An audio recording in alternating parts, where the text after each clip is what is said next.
Essa é uma argila que se transforma em arte. Hoje a gente vem conhecer um pouquinho de uma pessoa que aprendeu a trabalhar com argila e transformar arte, muitos objetos, uma obra de arte diferente. Vamos conhecer um pouquinho da história de Tânia Farias, que depois da sua aposentadoria resolveu trabalhar com essa arte bastante brilhante, transformando muita coisa legal aí no seu dia a dia. Bom, a arte-terapia surgiu a partir de uma formação dentro da psicologia que eu fui fazer, né? E uma das ferramentas da arte-terapia é o processo de trabalho com argila, né? É o resgate emocional através da argila. Então, trabalhando com argila dentro do processo terapêutico, as coisas foram se transformando, né? E acabou evoluindo, então, para uma necessidade de produzir mais coisas além de trabalhar com argila no processo terapêutico. Então, nós começamos a fazer cursos, né? Se aprofundar um pouquinho, e foi uma transição de carreira, né, Douglas, na verdade. A gente, então, foi se especializar em como que a argila pode se transformar. E nesse processo, então, a gente começou a fazer, além de utilitários também, alguma coisa a nível de escultura, né?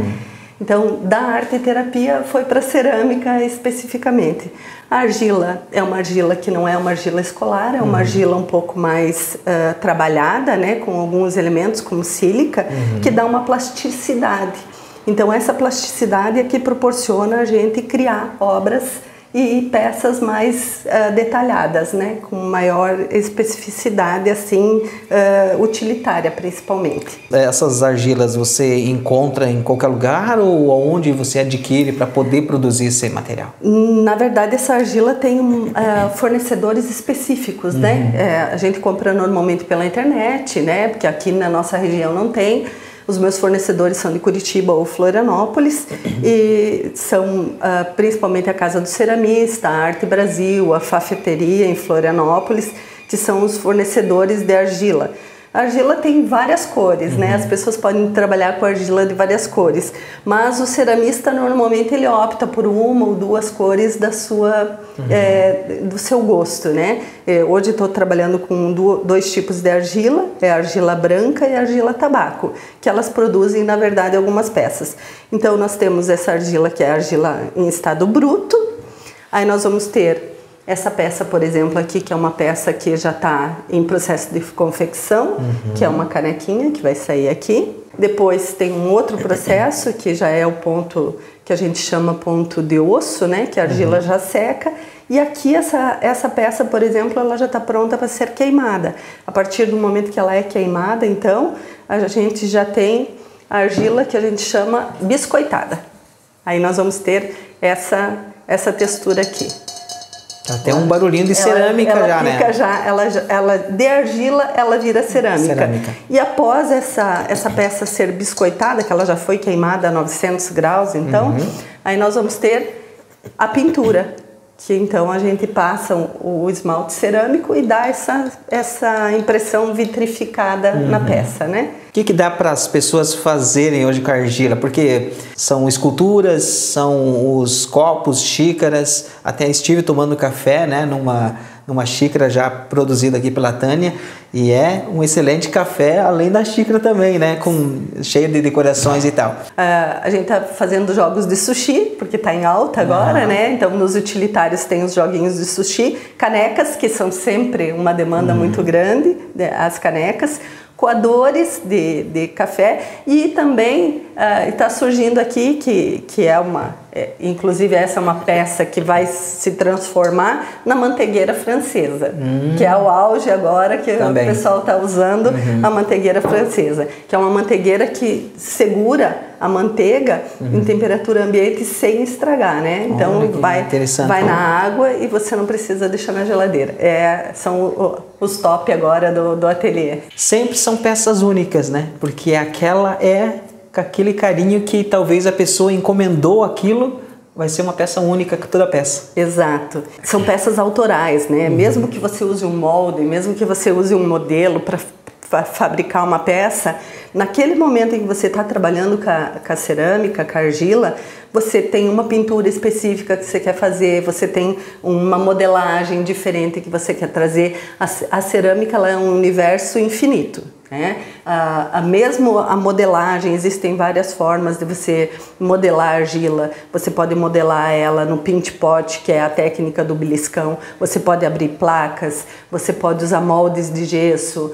Algumas pessoas usam torno, né, que é aquela do filme Ghost, né, que é famoso. Eu não uso essa tecnologia de tornos, mas também tem essa possibilidade. E dentro de cada possibilidade de modelagem, existem infinitas formas que você pode criar. Todo objeto passou pelas suas mãos. Pelas suas mãos. E nada mais prazeroso que você criar algo que foi você que... único, né? Que foi a sua energia que colocou ali. Então a gente sempre diz, a argila, ela nos proporciona também um desestresse, né? A gente está desestressando enquanto você está modelando, enquanto você está ativando a argila, né? E é vida. A argila é barro, né? E o barro é vida. É vida. Como que foi se encontrar nessa segunda atividade, já que tipo é uma transição de carreira, Tânia? Foi maravilhoso, né? Porque o curso e as possibilidades que a cerâmica te dá são infinitas, principalmente de despertar o processo criativo, né? Então, nessa transição de carreira que eu fiz aí, já saindo de uma empresa pública, no processo de aposentadoria, indo para a psicologia e vindo parar aqui na cerâmica, isso foi um processo que eu considero assim maravilhoso. E cheio de prazer, né? E cheio de vontade de fazer mais e de criar mais e de apresentar mais coisas também. Além de outras atividades do seu dia a dia, você dedica pelo menos 1, 2 dias para esse tipo de atividade? Como é que funciona? Sim, porque nessa transição de carreira, então, o que aconteceu? Eu já tenho 15 anos de formação em psicologia, né? Dentro dessa transição de carreira, fui buscar aí uma estimulação cognitiva com os idosos, que é o trabalho da psicologia que eu faço, e também trabalho com 2 ONGs, né, que é a Escola de Paz do Brasil e a instituição Sorria Criança. Dentro dessas instituições, o Sorria Criança, a gente também faz estimulação com crianças, utiliza o processo de argila para estimular essas crianças. Com os idosos também, a gente pode levar, né? Inclusive, semana passada foi trabalhado com os idosos a possibilidade de criarem seus próprios potes para a gente fazer vasos. Então, veja, você cria o teu vaso, você depois põe a planta dentro do teu vaso, cultiva a planta, tudo isso faz com que a pessoa se motive cada vez mais, né? A se ocupar, a se envolver com as coisas do dia a dia. É maravilhoso. Não só as mãos, mas também tem alguns equipamentos que você utiliza aqui para você também estar dando vida a uma escultura também, né, Tânia? Sim, os rolos, né, os moldes, as estecas, que são os materiais que a gente usa, os cartões, os batedores, né, os medidores, são instrumentos que a gente usa no dia a dia e que a gente vai aprimorando. Daqui a pouco a gente mesmo começa a criar um instrumento, né? O ceramista tem muito isso, né? O ceramista vê a sua necessidade e ele acaba criando o seu próprio instrumento de trabalho. Então isso tudo desperta a criatividade, faz com que a pessoa cada vez mais busque recursos, né? Para resolver seus próprios problemas. É muito interessante. Para as pessoas hoje que querem conhecer um pouquinho desse trabalho, como que as pessoas podem saber mais? Você tem uma página, né? Sim, nós temos o Instagram, então é Arte Terapia Videira, né? Onde a gente publica algumas obras, algumas peças que a gente fabrica e alguns processos também que a gente fabrica. E caso alguém tenha interesse em conhecer um pouquinho mais o processo da argila, só entrar em contato pelo telefone 499-9958-0600. Legal. Algum produto que você já fez, uma caneca, um jarro, alguma coisa que você ficou emocionado de você ter feito aquilo? Algum produto específico? Sim, a minha primeira escultura, né, uma escultura pequenininha de uma pessoa, o rosto de uma pessoa, e foi o meu grande desafio, né, de modelar o rosto humano. E fiquei muito feliz com com esse resultado do desafio. Agora eu estou com um projeto aí também, que é um projeto que está envolvendo outras pessoas de outros municípios, é de nós resgatarmos também a questão do contestado, né? Então a gente está com um projeto aí para resgatar os rostos do contestado.